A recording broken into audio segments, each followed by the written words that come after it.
Dear brothers and sisters, queridísimos hermanos y hermanas, bien chers frères et sœurs, liebe Brüder und Schwestern, Дорогие братья и сестры, 亲爱的兄弟姊妹们， fratelli e sorelle carissimi, habemus Dixo proudly presents the ApeCoin DAO Special Council Election 07-2024 with candidate.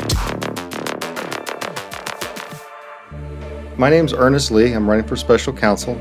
I'm an attorney and an accountant and an entrepreneur. I've owned businesses since I was 19 years old. I've had 3 exits, all profitable, all good. I've had 1 exit, didn't go so well. That was what it was. But we broke even. I've been running businesses, like I said, forever. As an attorney, I do taxes for businesses that have digital asset exposure, but also for individuals who also have digital asset exposure. I also do business organizations for individuals and businesses.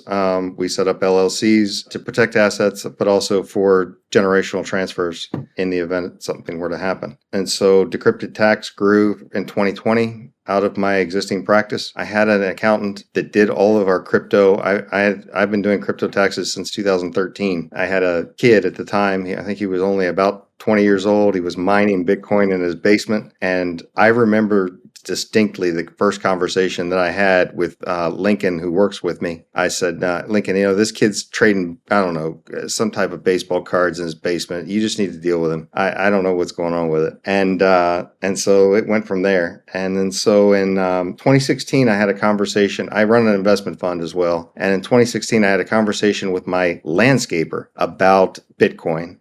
And he had invested all of his extra cash out of landscaping into Bitcoin, and he did not convince me to invest. I hold him to account for that. He should have worked harder to convince me. That's for sure.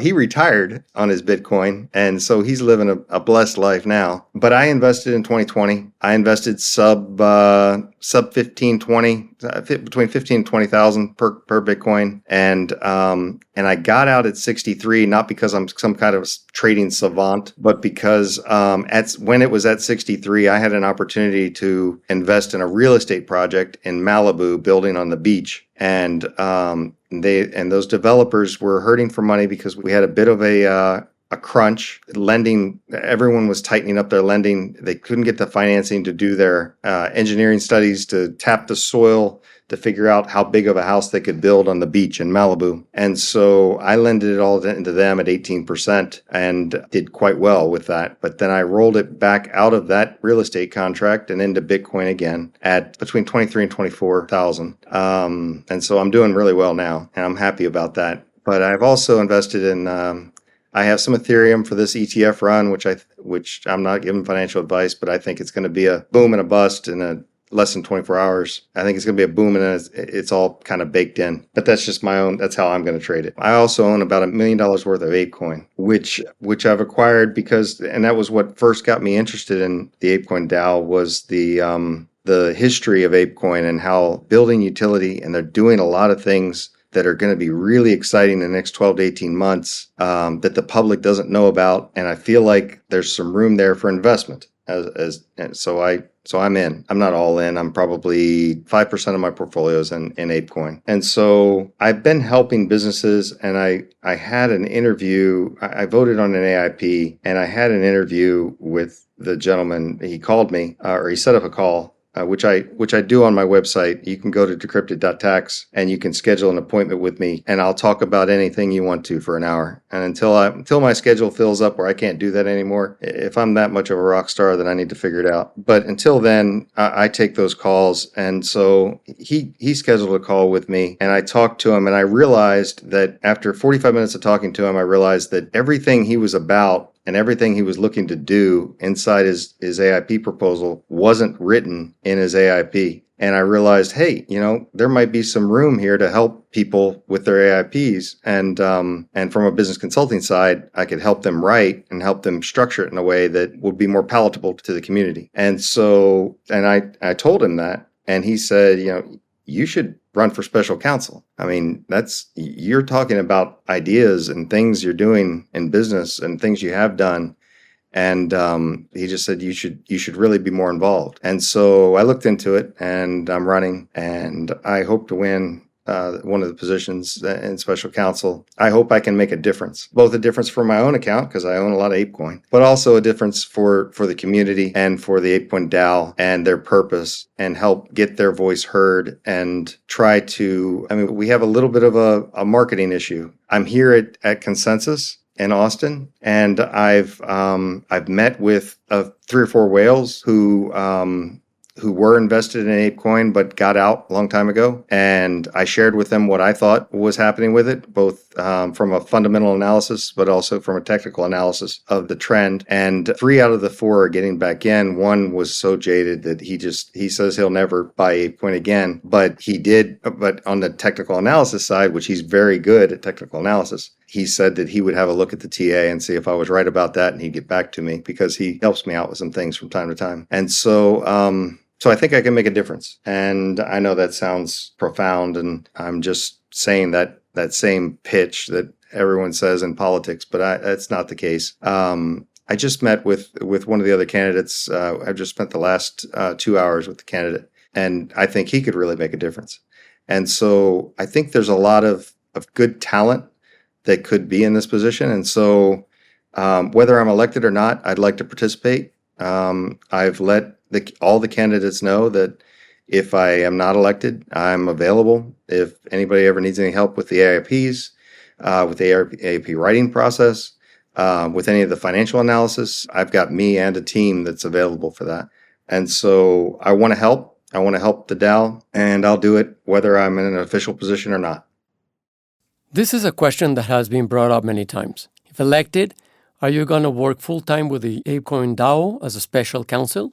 So yes. So I've been asked that question several times, and I have an investment fund that I run that I've got some really good people who help me there. I've got 2 tax practices that I own that I have great people who are doing a bang-up job there. I have a law practice that I only take on certain cases. And so I always hire other attorneys to do all that work, so I don't have to do that. And I own a motorcycle company that it's completely run by the other guys. I'm just the finance behind the whole thing. I don't take credit for any of that. It's those guys. They do a really great job of building some of the most awesome motorcycles on the planet. And so I'm going to devote 100% of my time to the ApeCoin DAO. I'm going to stake any of the income that I make from participating. And so my salary will be staked, and my 700,000 ApeCoin will be delegated. I won't be voting it myself, because I don't think that's a good idea to have your thumb on a scale that way. And so I'll delegate that to the delegates, to the individuals or delegates that supported me here. If I get voted in, that's where it should go. That's where, I should be doing everything I can to get their voices heard. And whether it's a delegate that has a million ApeCoin in their delegation, or if it's an individual that has 1,000, I feel like every voice should be heard.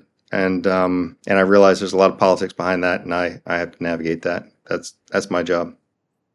Speaking of delegation, one of the biggest questions that is also on everybody's mind, like the elephant in the room, is the transparency and the accountability of who gets voted. I think this is something that really affects the DAO, the community, for people putting up AIPs. And they don't feel like there's a really transparent way to be able to understand why they would vote for or against or abstain. Yeah. And so for my own account, I like the transparency, knowing after the fact who voted for, who voted against, what was voted, whether it be voting for a person running for a position or voting for an AIP. But I would be for not having that type of transparency during the vote, because I think that people are swayed by the majority. And so they look at it and they see if someone goes into an AIP and they see that 90% of the vote is against it right now, they have a tendency, it's natural to have a tendency to think, okay, well, they're really going to have to convince me if I'm going to vote for this thing if everybody else is voting against it. And so I feel like that's an easy switch that could be done in the voting process. And I feel like that would truly reflect how whether it be an AIP or how the elected individual would be treated in the vote. And so that's what I'd be for there. But truly, I think that, and this is getting a little bit off topic, I think that a lot of the AIPs, these proposals go through, and everyone's doing a really great job of getting them boiled down to what they need. But in my experience, they could be written a little better so that we live in this society of if it takes longer than 15 minutes to read something, I'm just not going to digest it and I'm going to miss it. And so I don't know if that needs to be done in comms or if that needs to be done in the process with the special counsel, working with the special counsel to try to tailor the IP so that it's better received. But I also think it's important for the special counsel and the DAO itself to be more involved in what's happening with the AIPs after they get funded to make sure in an advisory position. I mean, I'm not saying you would have any attachment to this purse strings on any of it. You would just be there in the event that they needed something. So if someone needed legal help with something, I'd provide that pro bono. If someone needed tax help, I'd turn them on to the right people and we'd provide that pro bono. And so I feel like that's something that they need and that they could benefit from. And the DAO would benefit from that because at the end of the day, there are goals in getting these AIPs passed. And if we just need to make sure we still keep our eye on the prize. Now I'd like to talk about the Ape Chain. I think the Ape Chain is going to be transformative. I think that Ape Chain is going to bring ApeCoin back into the light where it's kind of grown dim. I think there's a lot of possibilities with Ape Chain, and obviously I'm not a programmer. I'm not that guy, but I know there's a lot of possibilities with Ape Chain. Now let's say that you're elected and it's June 2025. Where do you see ApeCoin? June 2025, I see ApeCoin at price-wise, I see it at $240-ish on its way to $5. June 2025, I see projects 10x what they are right now, maybe more, but I'm just, I'm kind of conservative that way. I see the adoption of ApeChain at 100x where it is right now, 100x where we're starting. I think there's a lot to be said there. There's a lot of possibilities, not just my opinion. I put my money where my mouth is. I'm there. I have 700,000 ape, and they're not just there because I want to look at them, make them look pretty. If you're elected, who would you want to be elected with? Aaron. I just had I told you I just had a long conversation with someone. It was with Aaron. Really good guy, really smart. Lots of contacts in the industry, lots of contacts in this space. Very personable. Has really great ideas with ApeChain, with the ApeCoin DAO. I really would look forward to working with him. So, how would you bring more people into the DAO, and how would you bring normies to the DAO? So I was just talking about that to someone else. Here at Consensus, I've had a lot of really good conversations about ApeCoin, and I've gotten a lot of really good ideas. So I can't claim credit for them. This idea came from someone else that owns a little bit of ApeCoin and has been invested heavily in ApeCoin before and is looking to get back in. We need to have 100,000 of me talking about ApeCoin. We need to have more people that understand ApeCoin and understand where it's going, who are out there promoting ApeCoin because they own ApeCoin. They have ownership. And to do that, I think that I was surprised to be here at Consensus and not see an ApeCoin booth talking about ApeCoin, because the number of people that were in a vacuum just looking for information about ApeCoin that I've spoken to, they're like, oh yeah, you're running for special counsel. Can you tell me about this and this and this and this and this and this? I had some of the stuff I didn't know. I had to look up and figure it out. They were asking questions that were really pointed and really smart questions. And they just, there's a vacuum of information. So I feel that we need to put the message out there. What are we doing? Where are we going? What's happening with ApeChain? what are we going to do with that? What is the technology going to be? I mean, if we would have been here at this consensus meeting, we could have had those conversations with other players in the space that could have benefited from 8chain, that could have done things, projects. We could have had conversations with other people that would have posed AIPs. There's a lot of marketing that could be done here. And it's just me from an outside looking in kind of perspective. I think that ApeCoin should be at these kind of conferences. They should be doing the F1 thing for a broader audience. I'm sure that will benefit from that. I feel like we should be reaching out to industry as far as ApeChain, and I'm sure there are a lot of people smarter than me that are. But that's what I think we should be doing.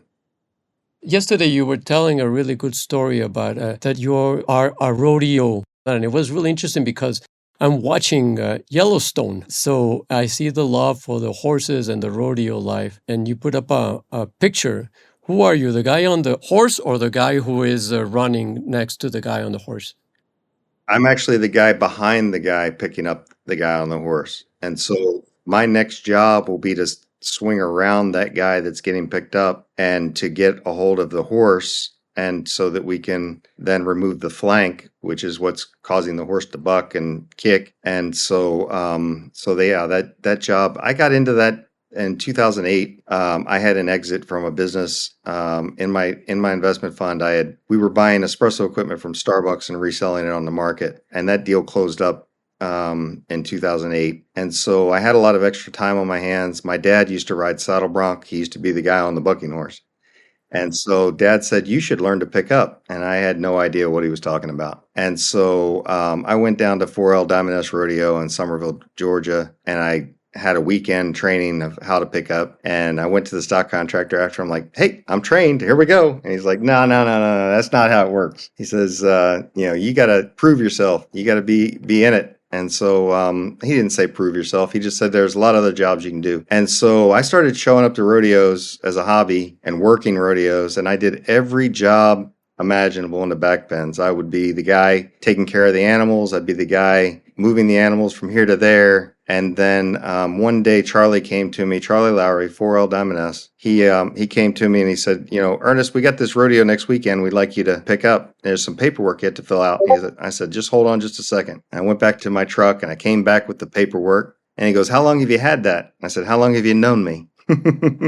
And so I became a PRCA pickup man, picking up in rodeos. Did that solid for about 2 years. It was a really great time. I met some really interesting people, and I started a tax practice called rodeotax.com. And all that tax practice does is taxes for individuals who have income derived from rodeo, but they also have lots of other small businesses, which is how I ended up getting into crypto, because one of those small businesses that some of my clients had was buying crypto in 2016. And so, so I enjoyed picking up. I enjoyed working in rodeo. If I were to retire today, that's what I'd want to go do. It's a really great job. They're really nice people. You meet some really interesting people, and it takes a lot of skill to do that. I told people that I feel like you're training to be precognitive, where you're imagining what's going to happen 4 seconds from now. Because if you're responding to what's happening right now, you're behind the 8 ball. You're way behind. And so you start to get to where you can actually see it happening before it happens. And the nice thing about that, I was still running my investment fund. I was still doing everything with the tax practice. I was still doing all that. But when I was on a horse doing that job, I didn't think about any of that other stuff. There's no room in my head for any of that. And so I was focused, laser focused on what I was doing. And now I don't pick up anymore, but I do ride my motorcycles. And when I'm on my motorcycles, I can't answer the phone. I can't answer email.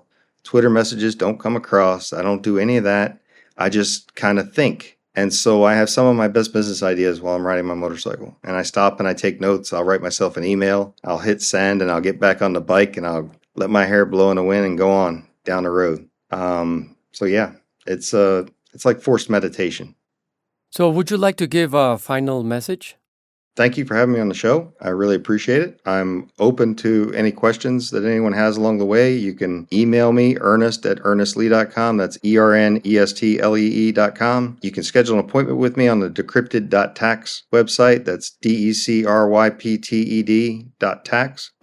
There's a link there that says book a time, and it puts you right on my schedule. And so, and when I say that invitation, that Calendly invitation is open before I get elected and after. If anybody ever has a question, they can always reach out, schedule a time. I give 1 hour scheduling at no problem, as much as I can until I run out of time, obviously. But I'm always there. I'm always available, and I'm always open to ideas. I get pitched ideas all the time in the investment fund, and I always say, send me the deck on that. I'll read it. We'll schedule a time. We'll talk about it. I'm not going to promise I'm going to invest, but I will promise that I'll either look it over and tell you what I didn't like about it, or I'll look it over and tell you what I did like about it, but I'm still not going to invest, or I'll say, yeah, we can work it. So that's what I do. I open book, open door.